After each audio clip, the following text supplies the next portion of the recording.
Saudara-saudariku yang dikasihi Tuhan, selamat pagi, berkah dalam ojo lali bahagia.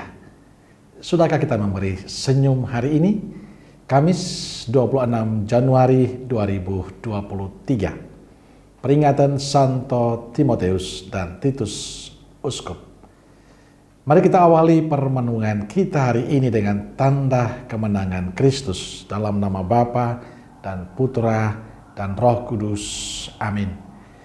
Permenungan kita diambil dari Injil Lukas bab 10 ayat 1 sampai 9. Kemudian daripada itu Tuhan menunjuk 70 murid yang lain, lalu mengutus mereka berdua-dua mendahuluinya ke setiap kota dan tempat yang hendak dikunjunginya. Katanya kepada mereka, "Tuaian memang banyak, tetapi pekerja sedikit. Karena itu mintalah kepada Tuan yang empunya tuaian, supaya ia mengirimkan pekerja-pekerja untuk tuaian itu. Pergilah, sesungguhnya aku mengutus kamu seperti anak domba ke tengah-tengah serigala. Janganlah membawa pundi-pundi, atau bekal, atau kasut, dan janganlah memberi salam kepada siapapun selama dalam perjalanan. Kalau kamu memasuki suatu rumah, katakanlah lebih dahulu, damai sejahtera bagi rumah ini. Dan jikalau di situ ada orang yang layak menerima damai sejahtera, maka salammu itu akan tinggal atasnya. Tetapi jika tidak, salammu itu kembali kepadamu. Tinggallah dalam rumah itu, makan dan minumlah apa yang diberikan orang kepadamu, sebab seorang pekerja patut mendapat upahnya. Janganlah berpindah-pindah rumah.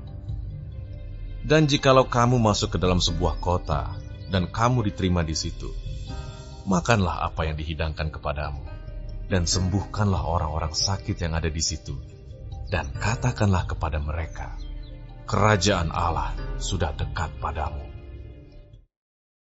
Saudaraku yang dikasihi Tuhan, bacaan Injil hari ini tentang Yesus menunjuk 70 murid, lalu mengutus mereka berdua-dua mendahuluinya ke setiap kota dan tempat yang hendak dikunjunginya. Dari cerita Injil kita mendapatkan jawaban bahwa panggilan itu adalah melulu kehendak Allah. Panggilan terjadi karena Allah yang menghendaki, Ia yang memilih dan mengutus setiap orang untuk terlibat dalam karya pelayanannya. Saat Allah memilih 70 murid dan mengutus mereka pergi berdua-dua, para murid mentaati perutusan itu. Mereka tidak bertanya saya dengan siapa atau mengatakan saya tidak suka dengan orang ini atau orang itu.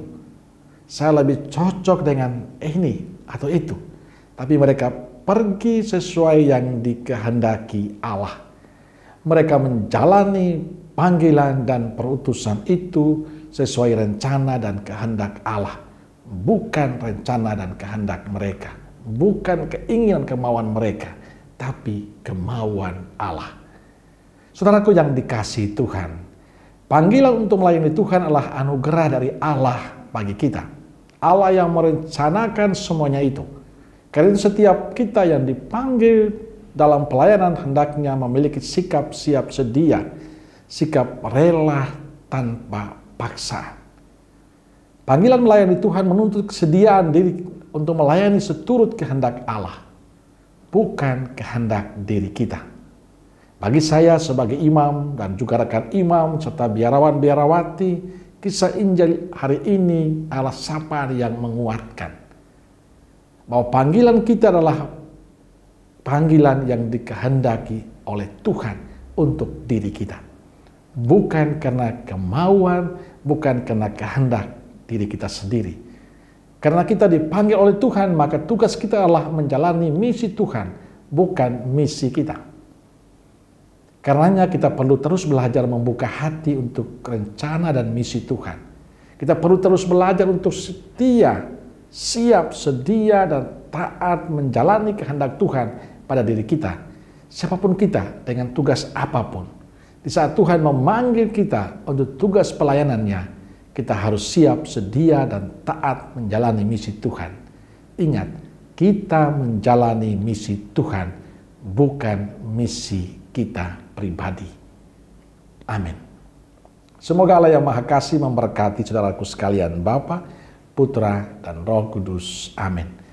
Keluarga Kudus Nazaret, doakanlah kami. Amin. Berkah dalam